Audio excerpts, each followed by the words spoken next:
नमस्कार सभी को। आज हम हंसलिया पहुंचे हुए हैं और हंसलिया है जो पीलीबंगा क्षेत्र की एक ग्राम पंचायत है और हमारे बीच में प्रमिला जी पत्नी श्री जगदीश जी अठवाल हमारे बीच में हैं, जो एक सामाजिक कार्यकर्ता है और बहुत सारी महिलाओं को जागरूक कर रही है, उन्हें महिला सशक्तिकरण का पाठ पढ़ा रही है।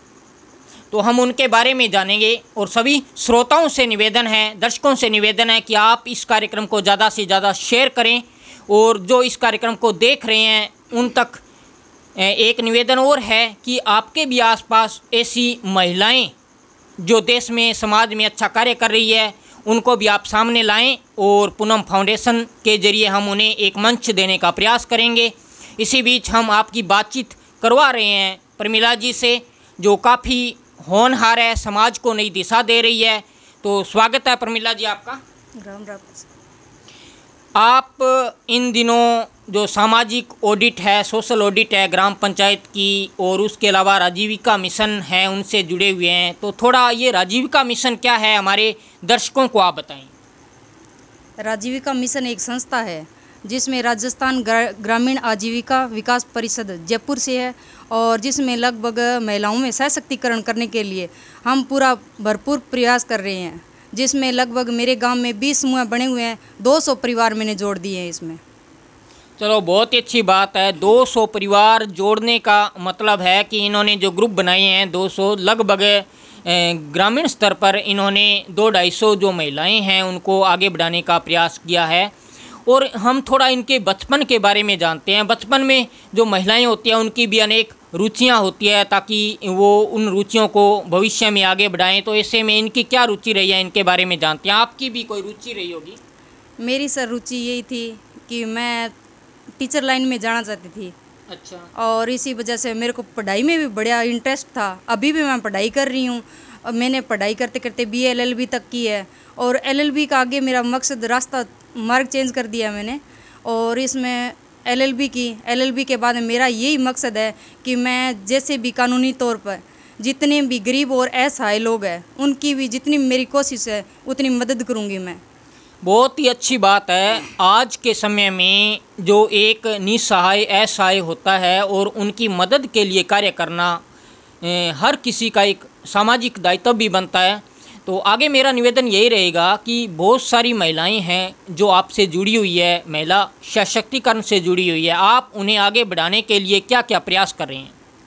सर, मैं छोटी छोटी बचत करवाना सिखा रही हूँ। जैसे हर सप्ताह में 10-10 रुपये बचत कर रही है महिलाएं और इसे धीरे धीरे इस राशि को हम बढ़ाते बढ़ाते मेरे को 2 साल हो गए। 2 साल में लगभग हमारी 25,000 तक अमाउंट हो गई है इकट्ठी सभी महिलाओं की। एक समूह में 25,000 के समथिंग अमाउंट है। और इसी के साथ राजीविका से हमें T1 भी मिला हुआ है, 15,000 की राशि है और T2 की राशि 75,000 आई हुई है। और इसके साथ ही बैंक द्वारा ऋण दिया गया है जो 50 पैसे के आधार पे दिया है। और इस समय आप देख रहे हैं प्रमिला जी और उनसे जुड़ी हुई जो संघर्ष की कहानियां हैं। इन्होंने भी अपने जीवन में बहुत संघर्ष किया है। एक समय था जब गांवों में स्कूल हैं वो 10वीं 12वीं तक भी नहीं होते थे, या होते थे तो वहाँ अध्यापक की व्यवस्था नहीं होती थी, या उस समय पढ़ने के लिए पर्याप्त संसाधन नहीं होते थे। तो मैं आगे पूछूंगा कि आप जब पढ़ाई करते थे तो आपको कौन कौन सी समस्याओं से गुजरना पड़ा? सर, 8वीं पास की, उसके बाद में हमारे बॉयज़ स्कूल और गर्ल स्कूल इकट्ठे थे तो सभी ने कहा वहाँ बॉयज़ का स्कूल है, तो सभी ने मना कर दिया। एक मंथ मेरी फर्स्ट डिवीज़न होने के बाद में एक मंथ यानी जो फेलियर बच्चे थे या बैक लगी हुई थी उन बच्चों के साथ मेरा दोबारा एडमिशन हुआ। किसी के कहने पे मेरे पापा जी ने दोबारा एडमिशन करवाया। फिर मैंने जैसे तैसे करके 10वीं पास की। 10वीं के बाद में सारे बोले कि करने तो गोबर भारी का ही काम है, छोड़ो आगे क्या पढ़ाई करवानी है। फिर धीरे धीरे मेरा पढ़ाई में रुचि थी और रुचि के साथ साथ फिर पापा को दोबारा फिर मैंने कहा तो उन्होंने मेरे को 12वीं करवाई। 12वीं के बाद में आगे मेरी शादी हो गई। शादी के बाद में आगे मेरे पति ने मेरा सहयोग दिया आप जानते होंगे कि एक वक्त था जब बेटियों को या महिलाओं को या लड़कियों को स्कूल भेजने के लिए बहुत सारी सामाजिक बुराइयों से गुजरना पड़ता था, और ऐसे में ही प्रमिला को भी गुजरना पड़ा, क्योंकि लड़की जब 10वीं 12वीं के क्लास में पढ़ने जाती है तो आसपास का माहौल उनके लायक नहीं होता है। बहुत सारी ग्रामीण जो बुज़ुर्ग महिलाएं होती है, पुरुष होते हैं, वो बड़ी बड़ी बातें नेगेटिव बनाना शुरू कर देते हैं। तो ऐसे में भी इन्हें भी कुछ बातों से गुजरना पड़ा। वो कौन सी बातें थी जो ये गुजरी, और उन्हीं बातों के ज़रिए इन्होंने संघर्ष किया, और आज ये संघर्ष उन महिलाओं को नहीं करना पड़े उसके लिए ये प्रयास करिए। तो हम निवेदन करेंगे कि वो संघर्ष की कहानी आप तक ज़रूर पहुंचाएं। सर, मैंने इसी के साथ ही बीए की, जिसमें मेरे पति ने मेरा सहयोग दिया, और मैंने बीए के साथ साथ प्राइवेट स्कूलों के माध्यम से मैंने अपना रोज़गार भी चलाया ताकि मेरी पढ़ाई ढंग से हो सके। और बीए के बाद में मेरी एलएलबी की रुचि हुई, मेरे पति ने मेरा सहयोग दिया, उन्होंने मेरे को एलएलबी करवाई, इस मुकाम तक पहुंचाया कि मैं कुछ करके दिखाऊं। और घर की आर्थिक स्थिति कमज़ोर होने की वजह से मैं किसी कारण बस आगे तैयारी नहीं कर पाई। फिर भी मैं धीरे धीरे तैयारी में जुड़ी हुई हूँ, और मेरा मकसद यही है, और जो गरीब है, असहाय लोग, उनकी मदद कर रही हूँ। और इसी काम के साथ साथ जैसे कोरोना काल में हमारा स्कूल छूट गया था, तो स्कूल के दौरान हम नरेगा में मेड का काम करते थे। तो ऐसी बहुत सारी सामाजिक संस्थाएं हैं, या आप जिस समाज में हो, जैसे आप नायक समाज से हो तो नायक समाज की ऐसी संस्थाएं होंगी जिन्होंने आपकी कभी मदद की हो, या ऐसे सामाजिक इंसान आपसे जुड़े हो जिन्होंने जीवन में या भविष्य में आपकी मदद की हो, या आप उनसे किस प्रकार की मदद की आशा करते हैं, ये भी हमारे दर्शकों को आप बताएं। सामाजिक कार्यों में जैसे मैंने भी काफ़ी मदद की है, और मैंने जिससे भी मदद के लिए कहा तो उन्होंने भी मेरी मदद की है। मैं नरेगा में जिस टाइम श्रमिक मेड का काम कर रही थी, उस टाइम एक महिला थी जो कि गरीबी रेखा से गुजर रही थी, और उसके आधार पर ही उसका घर का खर्चा पानी, जीवन यापन होता था। और उसे पैरालिसिस होने की वजह से उसका सारा खर्चा पानी, इलाज की प्रॉब्लम आ गई। तो मैंने मेरे मेड साथी और मेरे श्रमिक है उनको कहा, तो उन्होंने उनके सारों के सहयोग से मैंने थोड़ी थोड़ी पूंजी इकट्ठी की और उनके इलाज के लिए पैसे दिए। और जिन कई महिलाओं से, पुरुषों से बात की, उन्होंने आटा, दाल, चावल उनके घर तक पहुंचाया। तो ये होती है सामाजिक पीड़ा, और इसी सामाजिक पीड़ा को एक महिला होने के नाते इन्होंने उस परिवार की हेल्प की। और हम भी चाहते हैं कि आपके आसपास ऐसा कोई परिवार हो जहां असहाय निसहाय प्राणी आपको नज़र आए, तो आप भी उसकी अपना एक सामाजिक दायित्व समझकर सहयोग सेवा जरूर करें।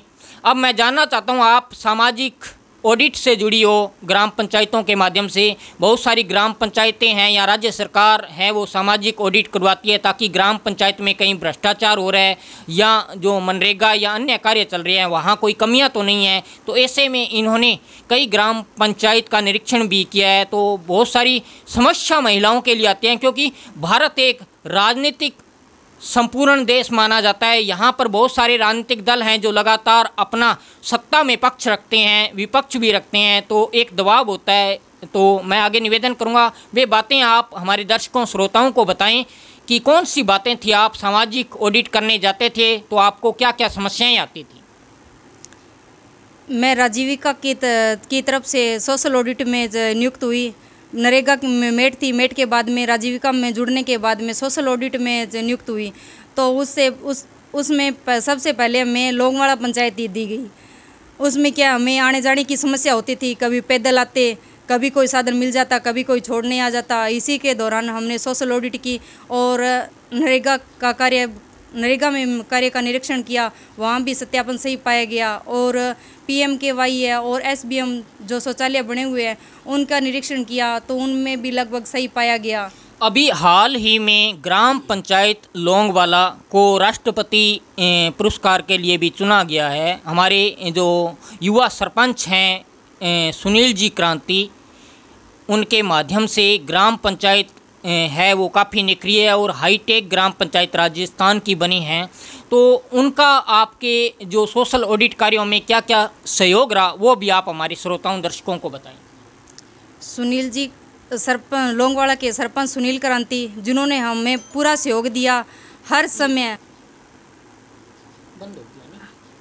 समय जब भी कोई सहयोग की ज़रूरत होती है उनको फ़ोन करते, अपने आप वो अपने भी जितने पंचायत में सदस्य थे उनको बोल के जाते। हमारे खाने पीने रहने की व्यवस्था सुचारू रूप से उन्होंने देखभाल की और अपनी ग्राम पंचायत में भी अच्छी तरीके से कार्य भली भांति से कर रहे हैं।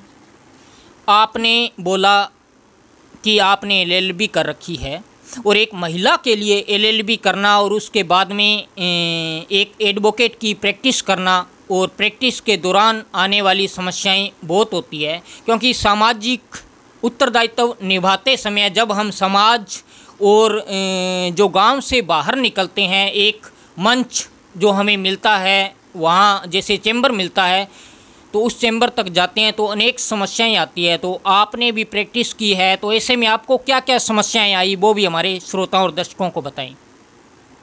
सर, सामाजिक समस्या तो आती ही है और घर से जैसे जाने के बाद में एक तो मेन समस्या हमारे साधन की आती है। भाई टाइम टू टाइम हमारे साधन नहीं आता है, साधन की प्रॉब्लम सबसे ज़्यादा है। सुबह अगर 10 बजे जाओ तो शाम वाली समस्या हो जाती है। और मेन तो यही है, अभी लगभग 2 साल तक प्रैक्टिस करने के बाद में ही कुछ मिलता है।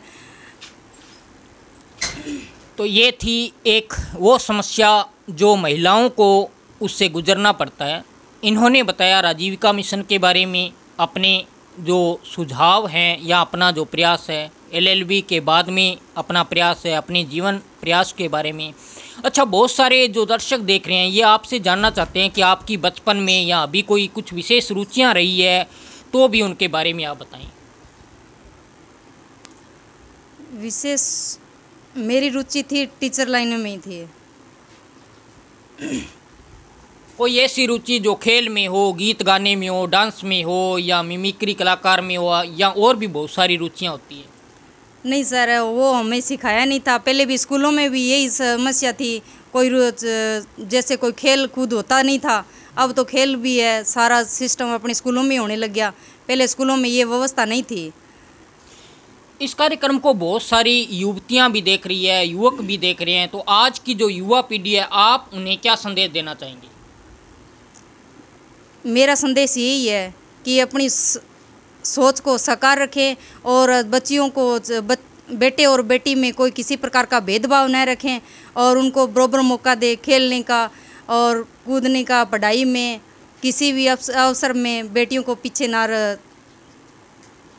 आप इस क्षेत्र में आगे बढ़े, युवाओं को संदेश दिया, युवतियों को संदेश दिया और बहुत सारी महिलाएं हैं जिनको आपने सशक्तिकरण के लिए जागरूक भी किया और उन्हें लोन भी उपलब्ध करवाए।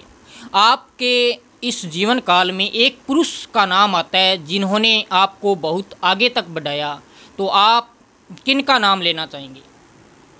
बचपन में तो मेरे पापा और मम्मी ने मेरा साथ दिया, आगे मेरे पतिदेव है वो मेरा साथ। तो इन दोनों का नाम भी आप बताएं ताकि जो दर्शक हैं उन्हें भी पता चले। पिता का नाम है लीलूराम चौरिया और पति जगदीश अठवाड़। ये थी हमारे बीच में सामाजिक कार्यकर्ता परमिला जगदीश अठवाल और हांसलिया पीलीबंगा से, और निवेदन करूंगा आप इनके जीवन से प्रेरणा लें। इन्होंने राजीविका मिशन के माध्यम से, मनरेगा में मेट कार्यों के माध्यम से और एलएलबी यानी एडवोकेट के माध्यम से महिलाओं को आगे बढ़ाने का प्रयास किया है। और हम मिलते रहेंगे आपके लिए नया इंटरव्यू लेकर, नई बातचीत लेकर। तब तक आपसे यही निवेदन है कि इस कार्यक्रम को आप ज़्यादा से ज़्यादा उन महिलाओं तक पहुंचाएं जो महिलाएं अपने जीवन में संघर्ष कर रही है और नया मुकाम हासिल करने की कोशिश कर रही है। समाचार निर्देश के लिए मैं रामकरण पूनम प्रजापति। जय जय भारत।